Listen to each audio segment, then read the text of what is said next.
Poslanci Národnej rady a prezident Slovenskej republiky budú môcť sobášiť.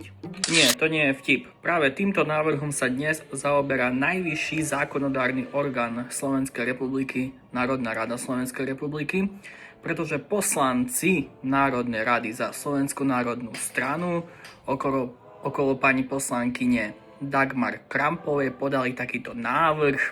Samozrejme odôvodňujú to nejakou nezmyselnou konsolidáciou, že už nebude potrebné vyplácať nejaký ten poplatok mestským a obecným poslancom, ale zároveň budú môcť odávať oni ako poslanci Národnej rady, prezident Slovenskej republiky a bývalí prezidenti Slovenskej republiky. Komu to prospelo?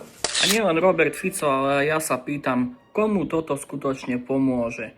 Komu pomôže to, že poslanci Národnej rady budú môcť sobášiť?